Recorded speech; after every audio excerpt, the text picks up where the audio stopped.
Europea esclude ufficialmente il progetto del Bosco dello Sport di Venezia dai finanziamenti del PNRR, persi 93 milioni di euro, la rabbia del comune, decisione politica non tecnica, il PD all'attacco di Brugnaro, fallimento totale. Tragedia della strada nella notte ad Arzignano, 25enne musicista si schianta con la moto contro un'auto e muore poco dopo il ricovero all'ospedale. Rabbia dopo la scarcerazione del rapinatore che aveva assaltato 3 tabaccherie in meno di un mese tra la Marca e il Veneziano. Il ministro Nordio: comprendo il disagio delle vittime, non escludo possa essere colpa di organici insufficienti. La lettera al premier Giorgia Meloni perché faccia riaprire il caso archiviato del marito morto sul lavoro a 25 anni. La battaglia della giovane vedova di Andrea Soligo non si ferma. Sarà costituita una commissione d'inchiesta interna da TVO sull'incendio che ha distrutto un bus lungo il Ponte della Libertà a Venezia, paralizzando il traffico. Intanto l'assessore Boraso rilancia nuovi accessi per evitare altre paralisi. A Isola Vicentina lutto cittadino nel giorno dei funerali di Pietro De Bernardini, la seconda giovane delle vittime della valanga in Norvegia. La registrazione all'anagrafe dei figli di coppie omogenitoriali davanti a Palazzo Moroni, un presidio di mamma e papà arrivati da tutta Italia per chiedere al governo una normativa chiara.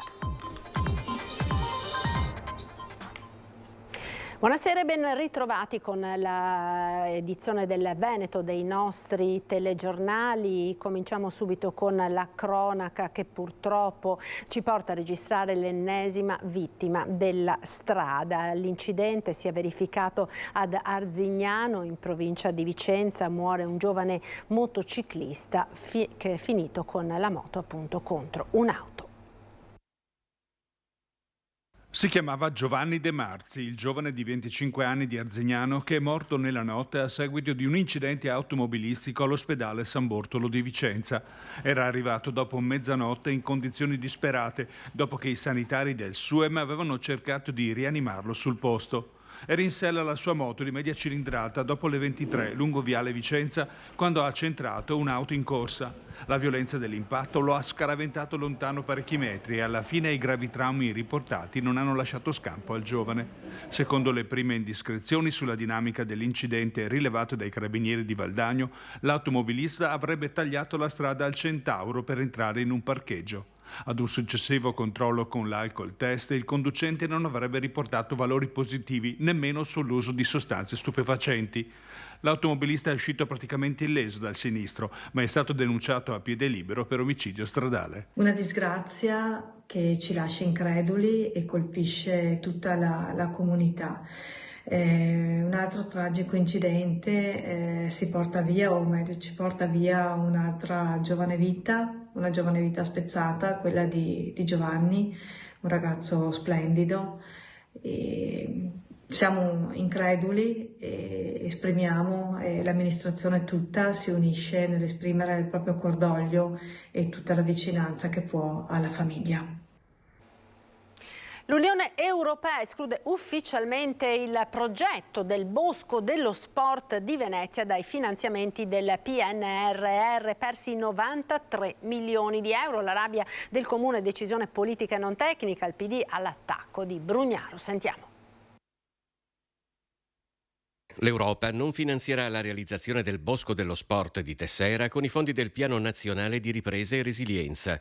L'annuncio è arrivato dal Ministro per gli Affari Europei Raffaele Fitto. Il mese ulteriore di riflessione concesso dalla Commissione Europea per valutare il progetto ha confermato ciò che già filtrava da Bruxelles, tanto che appena una settimana fa era stato lo stesso vice premier Matteo Salvini a criticare la scelta del Comune di Venezia. Se ti danno dei soldi per la sostenibilità, l'innovazione, la riduzione delle emissioni, ma tu li usi per uno stadio, aveva detto al Gazzettino, evidentemente fai una scelta quantomeno bizzarra. La notizia è stata accolta in comune con stupore e contrarietà, in attesa di conoscere le motivazioni di una scelta che all'amministrazione di Venezia pare più politica che tecnica. Diversa la lettura del Partito Democratico. Per la segretaria cittadina Monica Sambo, perdere 93 milioni di investimenti pubblici rappresenta una sconfitta epocale della giunta Brugnaro. Ricordiamo che le opposizioni a tal fine, ancora nell'aprile del 2021, avevano presentato un insieme di proposte che avevano 3 punti cardine: ambiente, casa, lavoro. E da queste proposte e da questi principi che bisogna ripartire fin da subito per intercettare le risorse europee e dare un futuro alla nostra città. Daniele Giordano, segretario generale della CGIL di Venezia, parla di una notizia sconcertante per quanto prevedibile, ricordando le perplessità del sindacato sul fatto che il progetto potesse essere condiviso dall'Europa. Per questo Bosco dello Sport abbiamo già impegnato l'avanzo di bilancio dell'anno scorso e di conseguenza è fondamentale capire quale sia la copertura finanziaria, se non sia il caso piuttosto di rivedere il tutto, magari anche chiedendo ai privati perché non se lo finanziano loro questo palasport e questo stadio come accade in altre città italiane, anzi. Di sconfissione a tutto campo che arriva dall'Europa e della sconfitta di chi pretendeva di accaparrare soldi pubblici per interessi che erano in massima parte privati, parla invece Giovanni Andrea Martini di Tutta la città insieme. Dalla municipalità di Venezia Murano Burano, la consigliera delegata Sara Arco chiama alla mobilitazione. Ora il 27 ci sarà un consiglio comunale e invito i miei concittadini a venire insieme a me in consiglio comunale e chiedere tutti insieme le dimissioni di questo sindaco che troppo spesso ha regalato brutte pagine per questa città.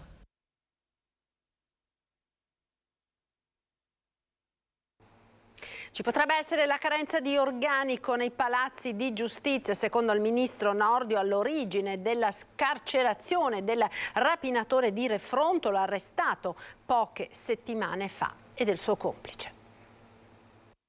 La responsabilità maggiore risiede comunque nella scarsezza di risorse che sono a disposizione della giustizia. In quello che definisce un momento delicato nei rapporti tra Ministro della Giustizia e Magistratura ed evitando di conseguenza di alimentare polemiche, Carlo Nordio ipotizza che ci siano gli organici ridotti negli uffici giudiziari all'origine della mancata trasmissione degli atti da Treviso a Venezia che ha portato alla scarcerazione del rapinatore 46enne Gary Peruzzetto, ritenuto responsabile insieme ai due complici della rapina alla tabaccheria dell'81enne Edda Doro a Refrontolo e di altri 2 colpi a Massanzago e Santa Maria di Sala.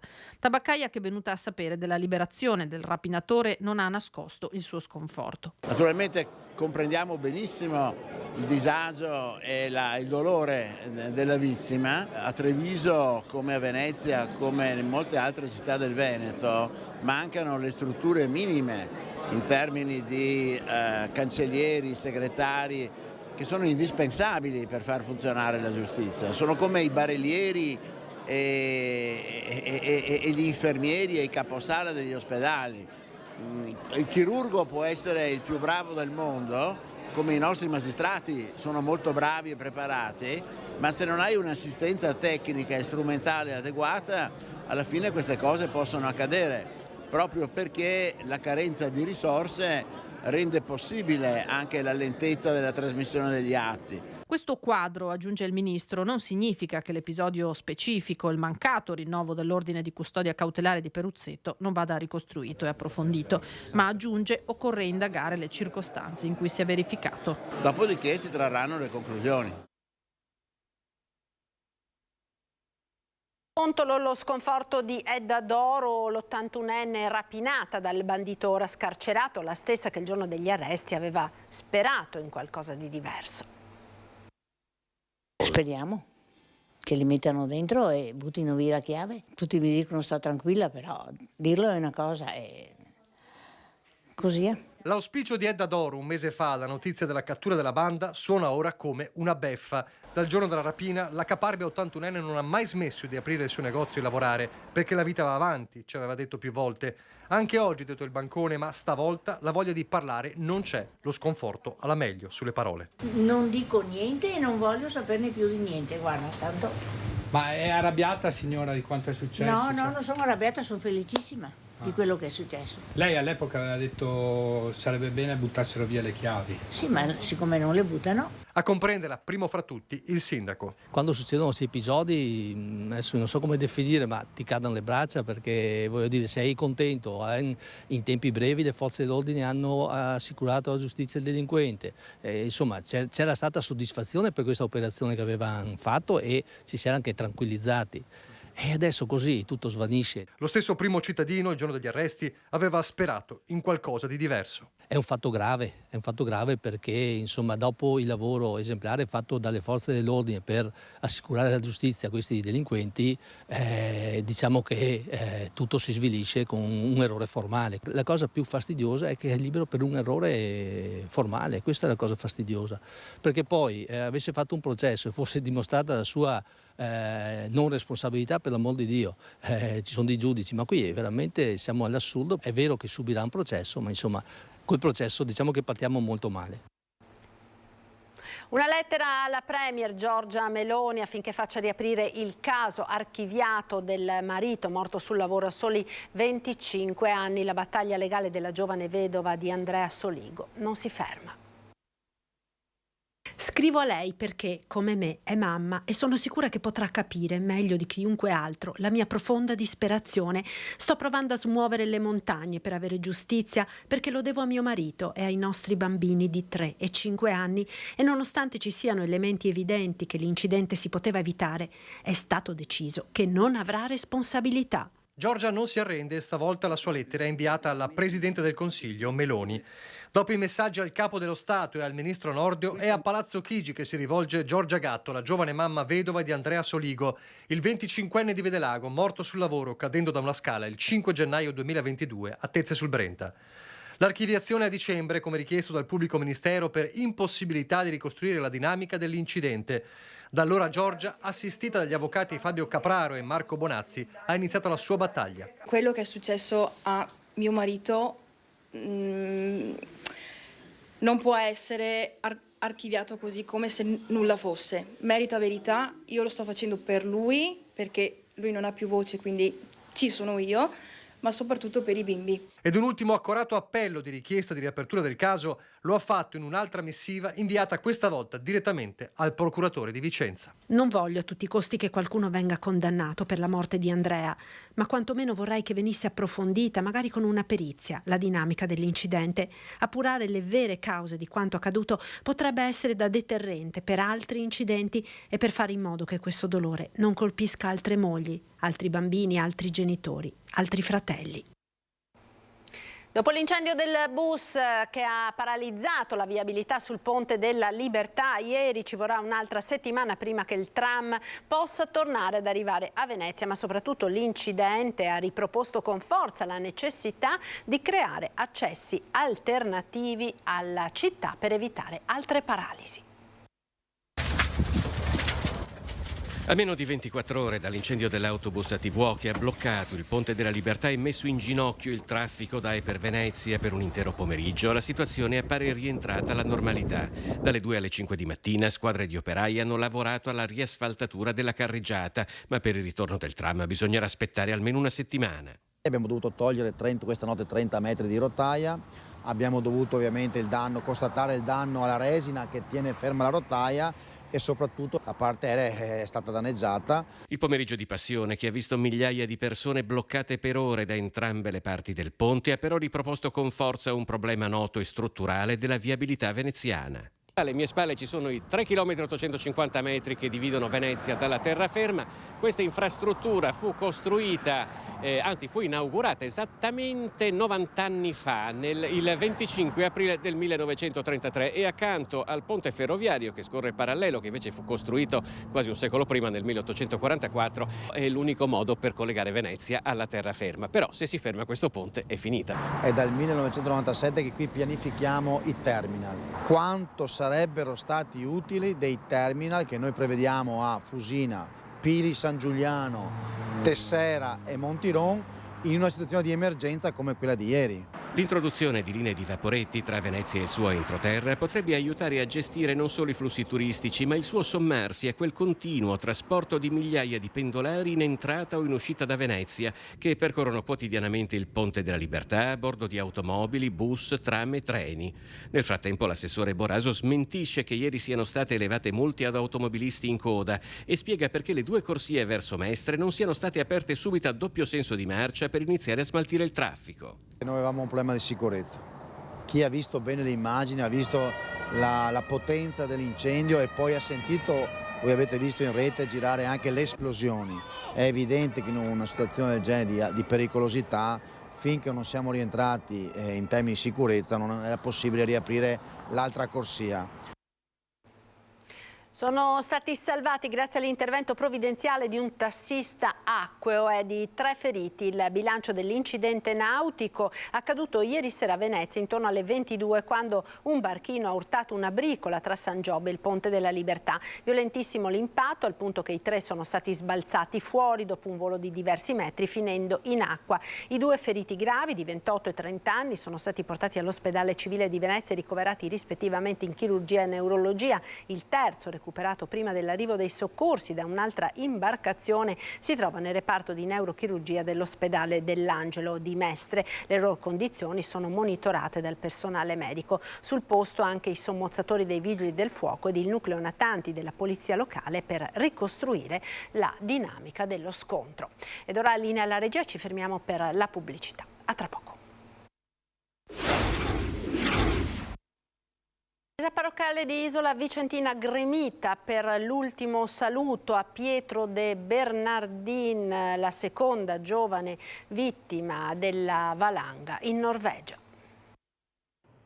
Se n'è andato come un ruscello di montagna, cantando la vita, curioso, pieno di domande, sempre in movimento. È così che il parroco di Isola Vicentina ha voluto ricordare nell'omelia Pietro de Bernardini, lo studente 25enne deceduto a seguito della valanga in Norvegia, costata la vita anche al 35enne vicentino Matteo Cazzola. Tante testimonianze di suoi amici parlano di un Pietro che non si tira indietro, che non si risparmia, che c'è, che realizza.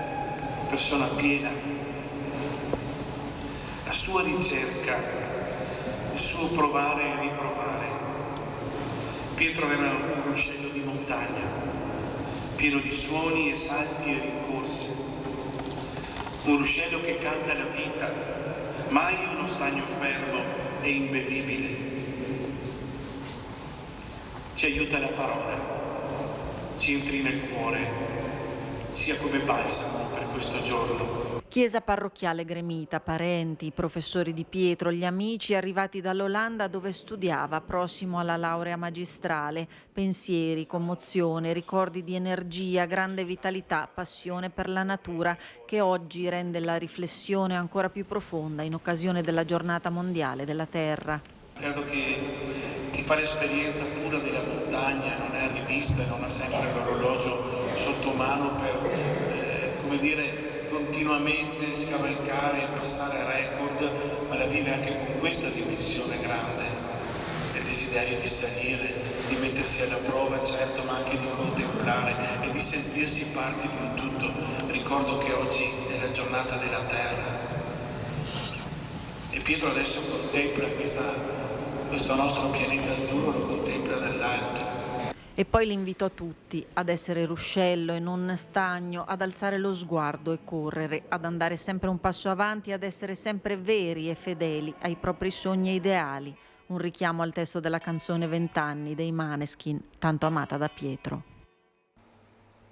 E torniamo a parlare della registrazione all'anagrafe dei figli di coppie omogenitoriali davanti a Palazzo Moroni. Oggi un presidio di mamme e papà arrivati da tutta Italia per chiedere al governo una normativa chiara.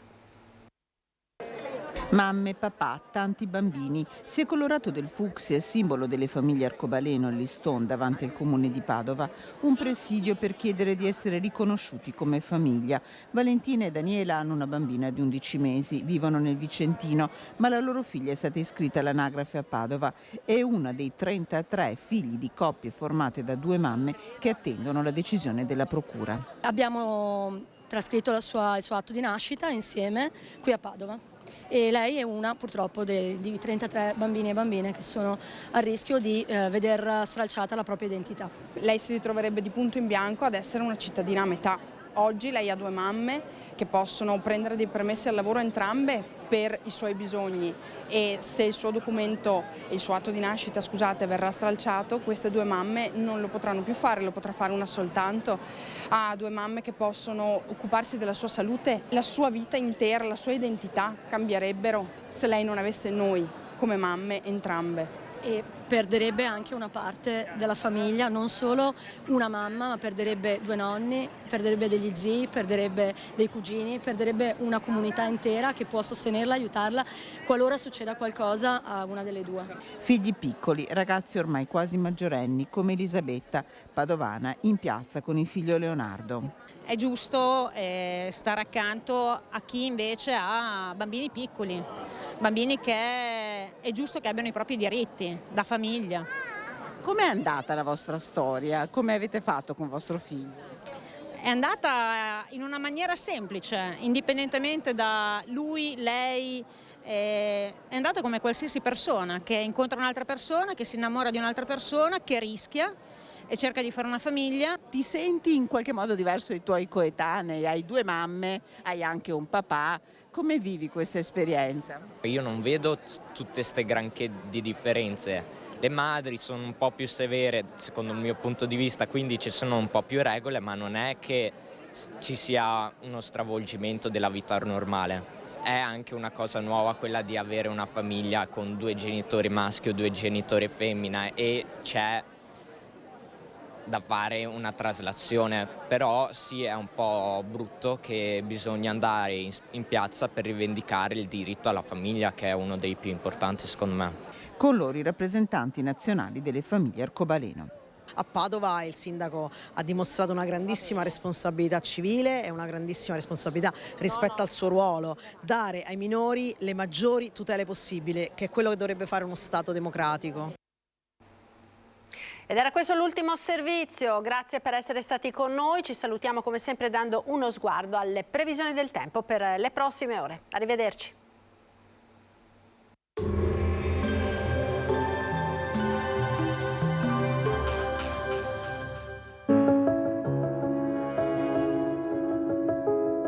Ad accogliervi sarà Conegliano. Benvenuti al meteo. La pressione atmosferica torna a diminuire, attendiamoci un veloce peggioramento del tempo. Vediamo insieme il dettaglio. Sul Veneto la grafica di domenica 23 aprile ci mostra un contesto alquanto variabile. Difatti in mattinata prevarrà il sole, col passare delle ore più nubi e crescente probabilità di precipitazioni a carattere sparso. Temperature con contenute variazioni di carattere locale, minime tra 8 e 13 gradi, massime tra i 18 e i 23 all'incirca. Spostiamoci ora sul Friuli Venezia Giulia, dove inizialmente avremo ampie schiarite, a seguire aumento della nuvolosità con piogge in genere moderate, anche abbondanti nel corso della notte. Temperature minime tra 10 e 11 gradi, massime sui 19-20 all'incirca. Infine diamo uno sguardo alla situazione del Trentino Alto Adige, dove avremo schiarite e annuvolamenti più consistenti nel corso del pomeriggio, dove saranno probabili anche delle precipitazioni. Temperature minime intorno a 9-11 gradi, massime sui 22-23 gradi. Dal meteo di Antenna 3 per ora è tutto. Arrivederci.